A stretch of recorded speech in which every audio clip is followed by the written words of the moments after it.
kami pribadi Tuhan, dan biarlah kita saling memuliakan atas setiap kehidupan. Kami siap untuk menyaksikan kebenaran firman. Kami siap perhatikan, dan jangan biarkan firman Tuhan berlalu begitu saja dalam hidup. Agar firman Tuhan menjadi dalam setiap kehidupan kami pribadi Tuhan. Kami siap untuk menyambut firman Tuhan dan segala ucapan syukur kepada Allah dan bumi yang siap bersama-sama mengatakan amin. Jangan lupa Bapak Ibu. Sudah.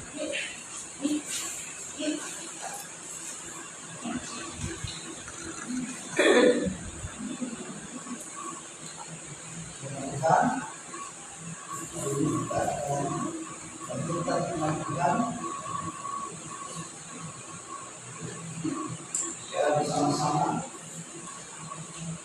Sekarang Bapak Ibu yang sedang dikasihi oleh Tuhan, saya yakin percaya bahwa 6 hari lamanya Tuhan telah anugerahkan kita atas kehidupan dan kesempatan untuk kita nikmati. Untuk kita nikmati, untuk kita lalui dengan penuh sukacita berkat semua anak kita. Dan tiba saatnya hari ini kita berada di tempat ini berbakti memuji Tuhan, terlebih lagi mendengarkan sabdanya yang sungguh luar biasa. Karena Bapak Ibu yang sangat dikasihi oleh Tuhan, berhubung hari ini masih di dalam momentum di mana banyak orang berbondong-bondong berlalu-lalu keluar masuk di pusat perbelanjaan kota. Mereka memberi coklat, mereka memberi buket bunga yang dimana mereka akan persembahkan kepada teman, sahabat, maupun orang-orang yang dia cintai. Saudara, tentunya fenomena ini bukanlah suatu hal yang baru terjadi. Maka fenomena ini adalah satu fenomena yang setiap tahunnya diperingati dan dirayakan hampir sebagian atau semua kalangan umat manusia. Yang tepatnya jatuh pada tanggal 14 Februari. Saudara Bapak yang sangat dimuliakan oleh Tuhan, sebenarnya di antara kita jemaat Tuhan yang mungkin juga mengambil bagian untuk memeriahkan, untuk merayakan yang disebut dengan hari kasih sayang. Bapak yang tak saudara. Oh haleluya. Ada begitu banyak jemaat Tuhan yang untuk mengambil bagian merayakan hari kasih sayang. Saudara Bapak Ibu yang saya kasih kepada Tuhan, berbicara pada ini berarti berbicara tentang kasih sayang. Nah, tentunya di dalam kebenaran firman Tuhan, kasih sayang selalu diberikan setiap hari. Tidak harus menunggu tanggal 14 Februari. Benar atau betul, saudara? Benar ya? Kasih sayang itu harus diberikan setiap hari. Tidak harus mestinya setiap tanggal 14 Februari. Nah, saudara, Bapak Ibu jemaat Tuhan yang sangat dikasihi dan diberkati oleh Tuhan. Jadi sebelum kita memahami sebenarnya sejarah Valentine ini seperti apa. Nah, jadi saudara itu Valentine adalah salah satu nama pribadi yang berasal dari Saint Valentinus. Saint Valentinus ini adalah seorang martir Kristen pada abad yang ketiga dalam kepemimpinan Kaisar Romawi. Dan pada saat itu saudaraku, Kaisar Romawi yang dipimpin yaitu Claudius yang kedua, bagaimana dia menginstruksikan ke seluruh prajurit-prajuritnya bahwa seorang prajurit dilarang untuk menikah.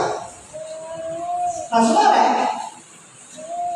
akan tetapi Saint Valentinus ini dia dengan diam-diam mengambil sebuah keputusan untuk mencoba melawan atau memberontak terhadap perintah raja. Artinya apa saudaraku? Ia menikah dengan seorang perempuan yang sangat ia cintai. Sehingga cerita saudaraku, apa yang terjadi? Akhirnya hal itu yang mengakibatkan Saint Valentinus ditangkap dan pada akhirnya dihukum mati dan tepatnya pada tanggal 14 Juli. Nah, jadi itu adalah sejarah daripada HMD. Bagaimana dengan sejarah 14 Februari dalam pandangan Alkitab?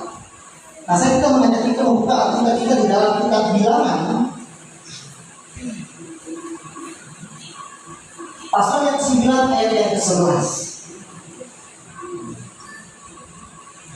Bilangan pasal yang ke-9 ayat yang ke-11. Demikian firman Tuhan. Pada bulan yang kedua, pada hari yang ke-14, pada waktu senja, haruslah orang-orang itu merayakannya beserta roti yang tidak beragi dan sayur pahit, haruslah mereka memakannya. Artinya apa, saudara? Dalam pandangan Alkitab, tanggal 14 Februari merupakan satu momen yang dimana ini berbicara tentang ketentuan-ketentuan mengenai orang-orang yang dianggap najis dan yang tidak boleh mengikuti upacara ibadah, atau yang dianggap berhalangan ketika Paskah akan dirayakan. Pada hari ini dia akan membahas tentang 14 makna 14 Februari. Maka pada hari ini dia akan membahas sebuah sabda kebenaran firman Tuhan dengan sebuah tema atau judul yang akan kita renungkan secara bersama-sama, yaitu menumbuhkan kembali nilai-nilai kasih di antara kita. Yang terambil dalam kitab Wahyu pasal yang kedua ayat 1 sampai yang ke-7. Firman Tuhan pada hari ini yang kita renungkan secara bersama-sama, saya berikan yaitu menumbuhkan kembali nilai-nilai kasih di antara kita. Yang terambil dalam kitab Wahyu pasal yang kedua ayat 1 sampai yang ke-7. Ya, firman Tuhan ini menolong setiap kehidupan kita untuk mengerti dan memahami tentang bagaimana cara yang menumbuhkan nilai kasih di antara kita. Saya mengajak kita untuk membuka kitab kita dalam kitab Wahyu pasal yang kedua ayat 1 sampai yang 7. Dan kita akan membaca ayat ini secara berganti-gantian. Kaum pria akan membaca ayatnya ganjil, dan kaum wanita akan membaca ayat yang genap dan seterusnya.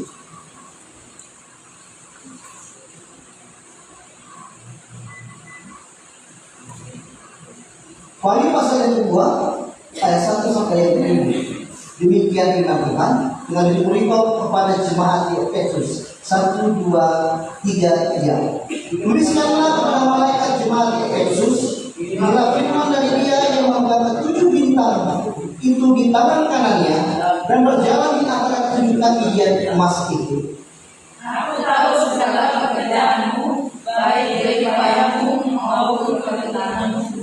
Aku tahu bahwa engkau tidak dapat sabar terhadap orang jahat, bahwa engkau telah dari mereka yang menyebut dirinya rasul, tetapi sebenarnya tidak demikian, bahwa engkau telah dari mereka yang berdosa.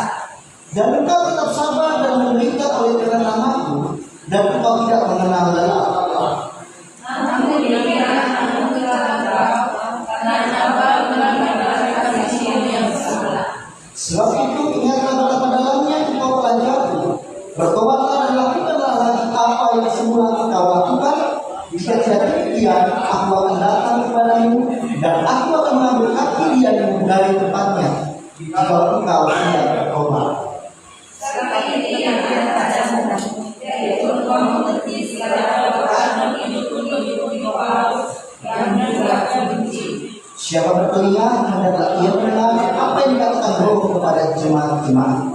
Barang siapa mendengar, dia akan diberi makan dari pohon kehidupan yang ada di taman Firdaus Allah. Sampai di sini membaca firman Tuhan kita. Diberkatilah orang yang merenungkan sabda Tuhan firman Tuhan dan melakukan sabda kebenaran itu dari hari lepas hari. Saudara, menarik sekali bagaimana renungan firman Tuhan kita terambil dari kitab Wahyu pasal yang kedua ayat 1 sampai yang 7. Dengan sebuah tema yang kita renungkan pada hari ini, yaitu menumbuhkan kembali nilai-nilai kasih di antara kita. Saudara, menarik sekali ketika saya berdoa dalam keheningan dan saya berpikir dalam hati saya, kira-kira pesan apa yang harus dibagikan kepada jemaat Tuhan yang ada di GPS Kemudi. Nah, saudara, tiba-tiba firman ini muncul, yaitu tentang menumbuhkan nilai-nilai kasih di antara kita. Saudara, berbicara tentang menumbuhkan nilai kasih di antara kita, berarti ada sesuatu yang sudah pernah ada sesuatu yang pernah terjadi, akan tetapi sesuatu itu mengalami kehilangan, sesuatu itu mengalami kelemahan atau mengalami kerusakan, sehingga muncullah satu gagasan, sebuah tema kalian menumbuhkan kembali. Sehingga untuk menumbuhkan kembali maka diperlukan perjuangan, maka diperlukan sebuah tindakan, aksi, atau sebuah respon agar sesuatu itu dapat bertumbuh kembali. Bapak Ibu yang sangat dikasih dan berkati oleh Tuhan, salah satu perbuatan Yesus Kristus di akhir zaman yang sudah familiar, sebagaimana yang tertulis dalam Matius pasal yang 24 ayat yang 12, sebagaimana yang dikatakan bahwa di mana meningkatnya kedurhakaan, kejahatan, keegoisan yang membuat kasih kebanyakan orang menjadi diri. Dan perbuatan Yesus sangat relevan dengan fenomena-fenomena yang terjadi sekarang ini. Hal ini menunjukkan bahwa dunia saat ini sedang dihadapkan dengan satu krisis moral. Dunia saat ini sedang dihadapkan dengan krisis rohani yang cukup parah, saudara. Di mana kasih menjadi tawar karena pengaruh jahat yang semakin meningkat. Oleh sebab itu ketika kita melihat media cetak, media elektronik, media televisi, ada peristiwa kejahatan, pembunuhan, orang tua membunuh anaknya, membunuh orang tua, dan seterusnya. Itu disebabkan karena tidak adanya kasih yang tumbuh di dalam diri seseorang. Saudara Bapak Ibu yang sangat kasih dan berkati oleh Tuhan, oleh sebab itu sebagai Kristus, sebagai anak-anak Tuhan, dalam menyikapi hal-hal ini, dalam menyikapi sebuah fenomena-fenomena yang saat ini sedang terjadi, maka kita sebagai anak-anak Tuhan harus berusaha, harus berjuang untuk menumbuhkan kembali nilai-nilai kasih. Cuma yang kasih ini berkati oleh Tuhan. Kasih itu murah. Kasih itu sabar. Kasih itu tidak jenuh. Kasih itu tidak memegangkan diri dan seterusnya. Itulah kasih. Esensi Allah adalah kasih. Pengajaran kebenaran Allah adalah kasih. Bagaimana Allah telah menganugerahkan kasih karunia dalam kehidupan saudara dan saya, yang sebenarnya saudara dan saya adalah orang-orang yang tidak layak untuk mendapatkan kasih karunia, akan tetapi karena cintanya akan umatnya, maka dia merelakan nyawanya untuk mati di atas kayu salib.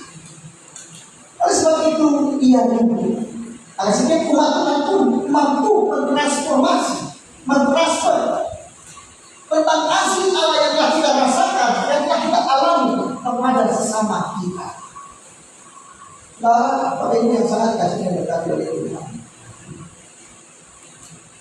mungkin saudara bertanya-tanya, hamba Tuhan muda, mengapa tadi hamba Tuhan muda mengatakan bahwa dunia saat ini telah kehilangan kasih? Bukti apa yang konkret bahwa dunia ini telah kehilangan kasih? Dan bukti nyata yang konkret adalah manusia dengan mudahnya melakukan berbagai macam tindakan kejahatan, membunuh dan lain-lain sebagainya.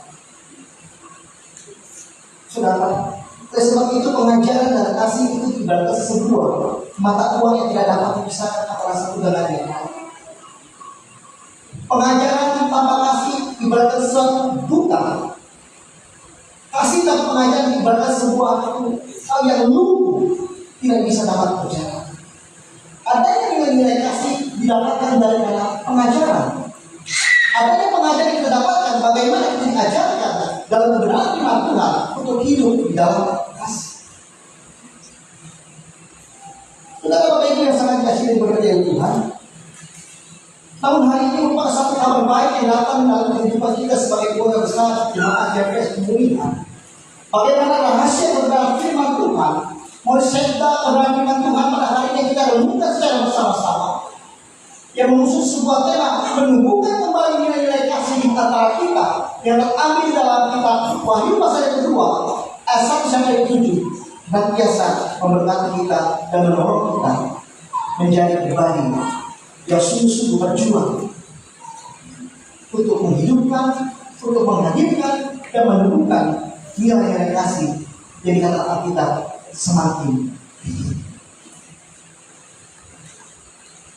Saudara, kalau kita mengamati membaca firman Tuhan kita di pagi hari menjelang siang ini, yang terambil dari kitab Wahyu pasal yang kedua ayat 1 sampai 7, kita melihat bagaimana Rasul Yohanes yang ketika itu ia diasingkan di Pulau Patmos dalam masa Kaisar Domitianus, ia melakukan satu pernyataan sekaligus perwahyuan yang datang daripada Allah itu sendiri tentang segala sesuatu yang akan terjadi khususnya di daerah 7 Asia Kecil.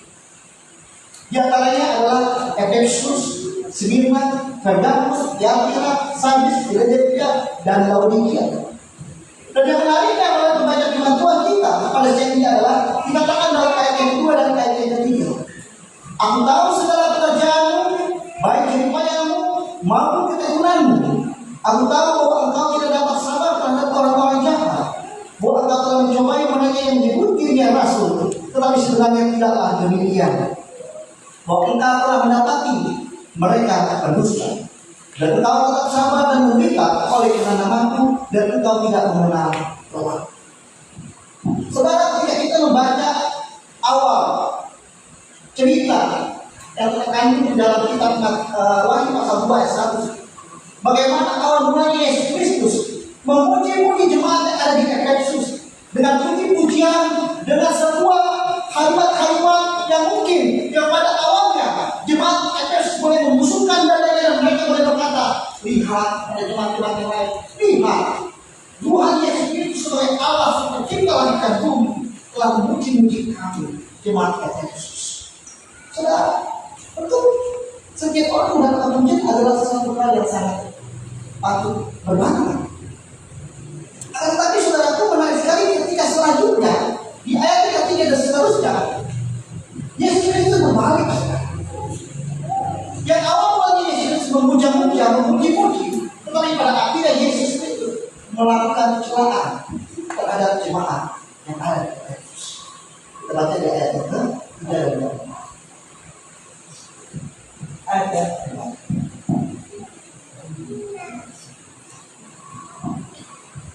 Namun demikian, aku mencela engkau karena engkau telah meninggalkan kasihmu yang sempurna. Saudara, betapa pentingnya kasih tidak boleh dilupakan, tidak boleh diabaikan sebagai umat Tuhan.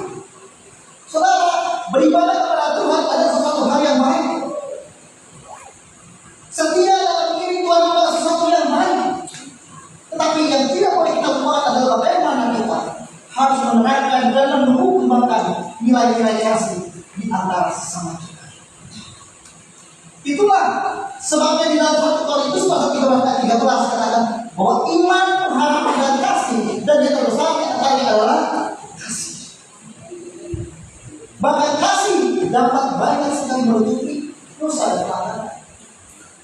Saudara Bapak Ibu yang saya dikasih dan berkati oleh Tuhan, ketika saya melakukan kebenaran Tuhan ini, apa yang salah dengan kehidupan jemaat Tuhan yang ada di Efesus? Apakah Yesus Kristus sedang bersandiwara kepada jemaat Efesus? Apakah Yesus Kristus tidak sedang posisi di dalam perkataannya dalam menyampaikan sesuatu kalimat yang dilontarkan kepada jemaat-jemaat yang ada di Efesus? Sama sekali tidak. Maka Yesus Kristus ingin membentuk sebuah jemaat Efesus ini menjadi jemaat yang sempurna di hadapan Tuhan. Jemaat yang senantiasa menggunakan nama Tuhan yang tidak didapati celah sedikit pun. Oleh sebab itu Yesus Kristus memberikan sebuah janji kepada jemaat-jemaat yang di Efesus. Jika barang siapa mereka menang, maka dia akan kuberikan bla bla bla bla bla. Saudara, selalu ada hadiah ketika kita sungguh-sungguh hidup dalam mentaati setiap kebenaran Tuhan. Selalu ada konsekuensi yang kita peroleh, yang kita terima ketika kita sungguh-sungguh sujud mentaati sabda Tuhan firman Tuhan. Jadi saudara, selama ini kita terpacu melihat bahwa dosa adalah satu perbuatan ketika seseorang membunuh, ketika seseorang mencuri, ketika seseorang melakukan ini dan itu. Tetapi sesungguhnya kita merenungkan firman Tuhan dalam kitab Wahyu pasal yang kedua adalah bagaimana dosa yang tidak kelihatan secara kasat mata dunia, ayat itu dosa kehilangan kasih pulang. Oleh sebab itu, salah satu jurus ampuh bagaimana gereja saat mengalami suatu kelipat gandaan adalah bagaimana gereja harus mampu menerapkan tentang nilai-nilai kasih, seperti halnya yang terjadi pada IBD yang ada di dalam kisah para kasih. Saudara Bapak Ibu yang sangat kasih dan diberkati oleh Tuhan Yesus Kristus.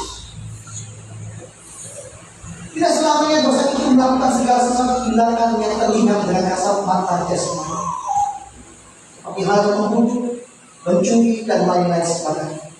Tetapi ada dosa yang dikatakan dalam kitab Yakobus pasal 4 ayat 17 demikian dibantukan. Jika seseorang tahu bagaimana ia berbuat baik, tetapi ia tidak melakukannya, ia berdosa. Saudara, enak gak di orang Kristen? Banyak sekali aturannya ya. Tak boleh begini, tak boleh begitu. Kita sudah berusaha berjuang untuk beribadah kepada Tuhan. Kita sudah berjuang berusaha untuk setia kepada Tuhan. Tapi itu belum sempurna. Kamu harus lakukan itu. Bagaimana kamu harus menumbuhkan nilai-nilai kasih. Oke, yang saya kasih yang berkati oleh Tuhan.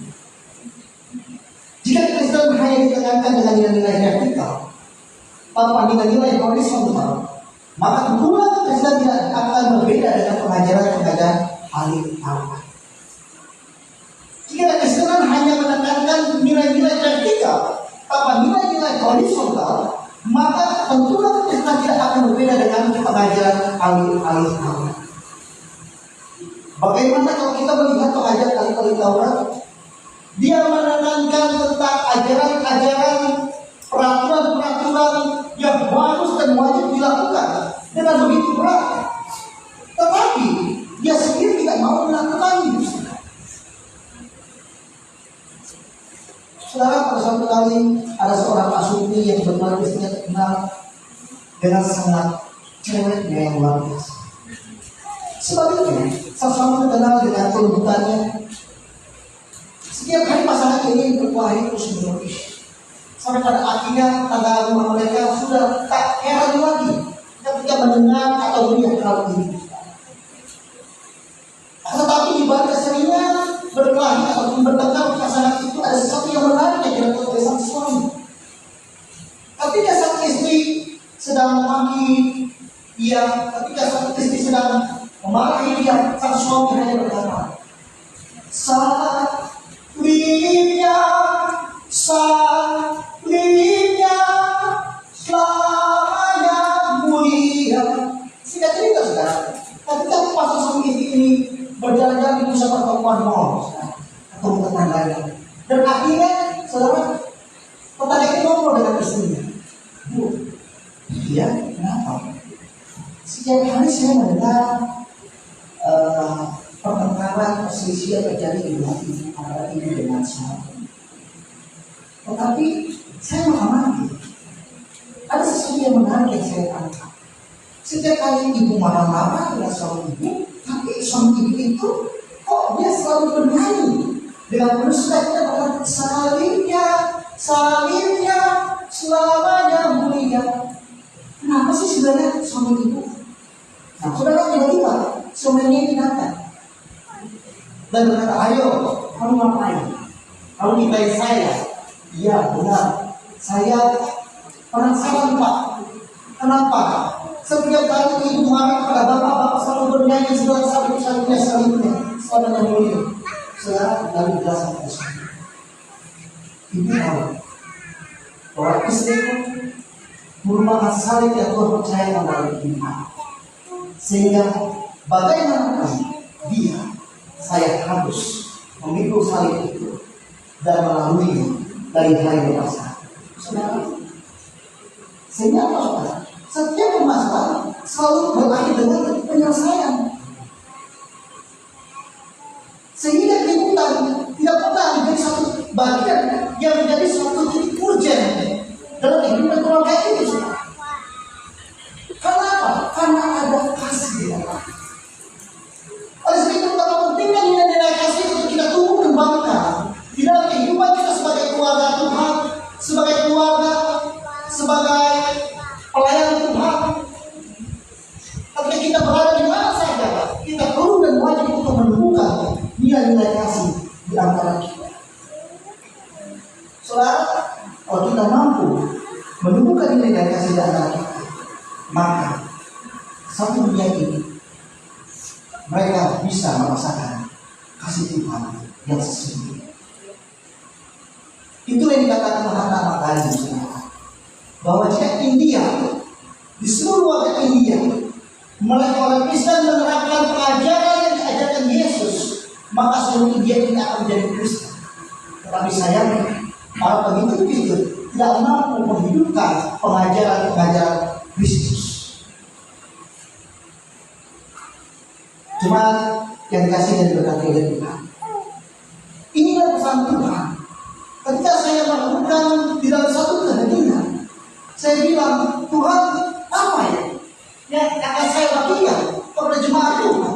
Saudara, sebenarnya ada tema yang sudah saya persiapkan, tetapi tiba-tiba kau harus desain barang ini, kau harus rangkum barang ini, atau harus pakai barang ini, sampai pada akhirnya saya berjuang.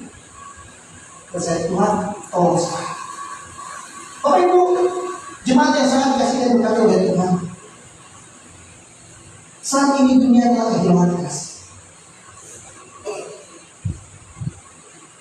Oleh sebab itu ketika kita melihat keadaan dunia telah kehilangan kasih, maka kita sebagai anak Tuhan, sebagai orang percaya, sudah saatnya, sudah waktunya kita bangkit dan menumbuhkan kembali nilai kasih, sehingga dunia boleh merasakan kasih Allah yang sungguh nyata di antara kita. Lalu itu pertanyaan, bagaimana kita bisa menumbuhkan kembali nilai kasih di antara kita? Menurut kitab Wahyu pasal 2 ayat 1 sampai 7, yang pertama, kita harus bertobat. Dikatakan dalam ayat yang 5, sebab itu ingatlah betapa dalamnya engkau telah jatuh, bertobatlah dan lakukanlah lagi apa yang semula telah engkau lakukan. Jika tidak demikian, aku akan datang kepadamu dan aku akan mengambil kakimu dari tempatnya jika engkau tidak bertobat. Jadi, bagaimana cara kita menemukan kembali nilai kasih di antara kita? Maka berdasarkan kitab Wahyu pasal 2 ayat 7, dalam ayat yang kelima dikatakan bahwa kita harus bertobat.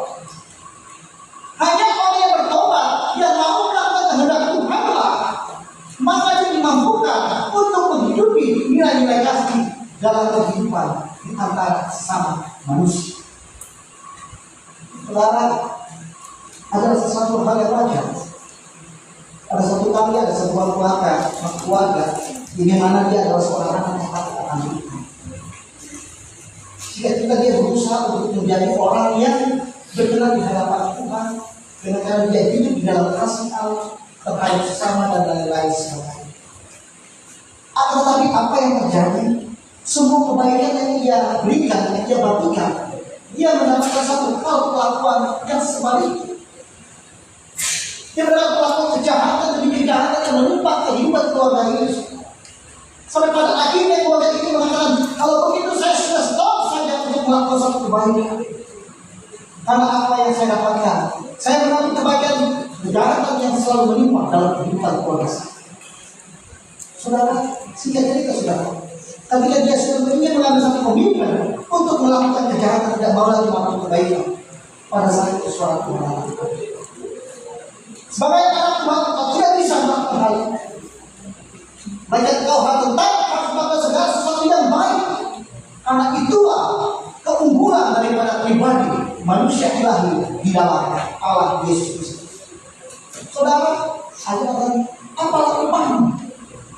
Jika engkau berbuat baik kepada orang yang berbuat baik, tetapi akan ada upahmu ketika engkau berbuat baik dan yang jahat kepada. Jadi saudara, ketika saya lakukan bantuan ini luar biasa. Memang tidak mudah. Nah, tidak mudah. Oleh sebab itu bagaimana caranya? Harus ada sebuah tindakan dan hanya manusia yang bertobatlah yang mampu untuk menerapkan dan melakukan menumbuhkan nilai-nilai kasih. Hal itu saudara. Bapak Ibu yang sangat dikasihi dari kami Tuhan, tentunya pertobatan akan membawa langkah hidup kita ke suatu arah yang lebih baik daripada yang sebelumnya. Tanpa pertobatan yang sejati, kita tidak akan mampu menumbuhkan nilai-nilai kasih di antara kita, baik dalam keluarga, lingkungan sekitar, tempat pekerjaan, maupun di tempat pelayanan. Sebab manusia dari kita berjuang begitu kuat, sehingga seringkali kita ingin melakukan dan menumbuhkan nilai kasih kebaikan, tapi justru sebaliknya, manusia dari kita selalu berontak untuk berkata tidak. Itu sebabnya Rasul Paulus mengatakan bahwa sebab apa yang akan aku perbuat, aku tidak tahu. Karena bukan apa yang aku kehendaki yang aku perbuat, tetapi apa yang menuju itulah yang akan dibuat. Lalu memang selalu ketika kita ingin menghidupi kerajaan Tuhan, selalu ada dorongan dari manusia dan kita. Bagaimana caranya? Bagaimana agar hal yang sebenarnya sudah ada di dalam pikiran kita untuk sesuatu yang baik, tapi ada satu dorongan dari manusia daging kita untuk melakukan itu. Dan di saat itulah ada satu peperangan yang terjadi di dalam nurani kehidupan pribadi lepas pribadi manusia. Dan peperangan itu akan ditentukan seberapa dekat dan seberapa maunya kita untuk melakukan kehendak Tuhan dalam hidup kita. Yang kedua, saudara, bagaimana caranya untuk menumbuhkan kembali nilai-nilai kasih di antara kita? Kita harus bertindak. Kita tidak bisa duduk diam tanpa melakukan segala sesuatu, melakukan satu tindakan kecil. Sebuah pohon ketika baru ditanam, saudara, tidak serta-merta dia akan bertumbuh dengan baik. Maka pohon itu harus disiram, harus dirawat, harus dipupuk, maka pohon itu akan tumbuh semakin hari semakin besar, semakin berat. Begitu juga dengan menghidupkan nilai kasih. Diperlukan usaha, perjuangan, sebuah aksi dalam kehidupan kita untuk terus untuk mematahkan setiap keinginan dari kita, keimanan selalu bertahan dengan keinginan roh itu sendiri. Biarlah Tuhan pada hari ini terus mendorong saudara dan saya sebagai anak Tuhan, sebagai orang percaya. Bisa kita melihat fenomena bagaimana dunia saat itu telah kehilangan kasih. Saudara, beberapa waktu ini saya sering memperhatikan media-media tentang artis-artis Korea, artis Cina, saudara, yang bernama Yu Mengon. Yu Mengon, ya, ada tahu tak Yu Mengon? Ya, Yu Mengon. Bagaimana Yu Mengon ini dari keluarga miskin dan dia berusaha untuk berjuang dalam mencari satu masa depan. Ketika dia sudah berjuang dan mencari masa depan, dia menjadi seorang artis yang sangat terkenal dan mempunyai banyak sekali talenta dalam dunia. Dan keberhasilannya justru itu menjadi sebuah ancaman.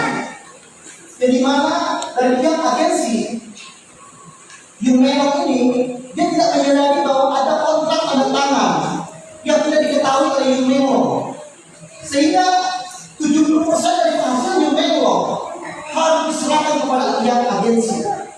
Sampai pada akhirnya Yumeon hidup di dalam satu tekanan yang begitu luar biasa, dan pada akhirnya dia dibunuh dan disiksa. Dan sampai sekarang kalau saudara buka Facebook atau YouTube, nama Yumeon itu lagi viral. Bagaimana masyarakat Tiongkok sedang menuntut kepada Presiden Xi Jinping agar kiranya dapat mencari terang siapa aktor pelaku pembunuh daripada Yumeon tersebut. Saudara, jadi ternyata ketika saya membaca dan menggali ternyata memang banyak artis China, mereka itu dijadikan satu tumbal daripada para penguasa, penguasa. Jadi Sampai pada akhirnya jenazahnya itu dijadikan sebuah museum. Jadi karya seni di dalam suatu museum namanya Museum 789 atau 798. Dan ini saat ini sedang diusut.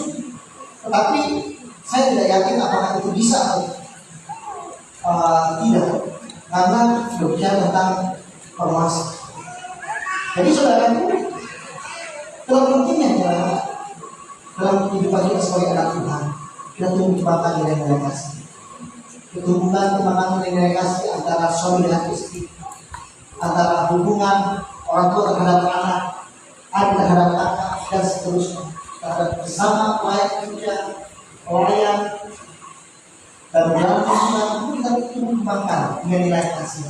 Dengan demikian kita menjadi bagian daripada orang-orang yang layak mendapatkan sebuah hadiah daripada Tuhan, seperti yang dikatakan di dalam Wahyu pasal yang ke-2 ayat yang ke-7. Demikian kemuliaan. Siapa bertelinga hendaklah ia mendengar apa yang dikatakan Roh pada jemaat-jemaat. Barang siapa menang, dia akan diberikan makan dari pohon kehidupan yang ada di taman Tuhan. Saudara saya adalah orang yang rindu setelah lagi buat tempatkan di salah satu tempat itu taman kita bersama Allah. Dan sebab itu marilah kita berjuang dan berusaha untuk terus melakukan taatan kepada setiap sabda kebenaran firman. Mari kita bersatu di dalam Allah pencipta langit dan bumi dan segala isinya. Allah yang bersama di dalam nama Tuhan Yesus Kristus. Sungguh mulia dan agung setiap ajaran-ajaran yang tertuang di dalam sabda kebenaran firman Tuhan. Bagaimana firman mengajarkan jemaat-jemaat yang ada di Efesus, bukan saja mereka rajin beribadah dan berlaku setia dalam mengiring Tuhan, tetapi ada satu hal yang Tuhan menuntut untuk kesempurnaan. Bagaimana mereka yang telah mendapat kasih mula-mula beringat kembali untuk menghidupkan nilai-nilai kasih mula-mula yang selama ini telah ada dalam kehidupan jemaat yang dari Efesus. Terima kasih ya Tuhan. Ajar kami juga Tuhan untuk menemukan nilai-nilai kasih di antara kami, terhadap pasangan kami, terhadap keluarga kami, terhadap anak-anak kami. Maka sampai pada akhirnya orang yang dapat merasakan kasih Tuhan yang sungguh ajaib, yang sungguh luar biasa, dan membawa orang banyak untuk bertobat dan percaya kepada Tuhan Yesus Kristus. Terima kasih Tuhan. Makanya setiap beri firman dalam kehidupan kami, mampukan kami Roh Kudus untuk menghidupi setiap benih kebenaran firman. Kami menyadari bahwa kami adalah manusia biasa yang memiliki keterbatasan, yang memiliki kekurangan. Tetapi dengan pertolongan daripada kuat kuasa, maka kuasa akan membawa kami untuk menghidupkan kebenaran firman. Terima kasih Bapa, terima kasih Yesus.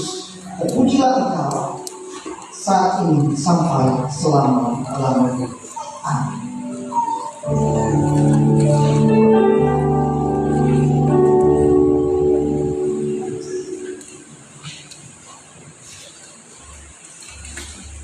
Haleluya. Kita telah diberkati dengan kebenaran firman Tuhan.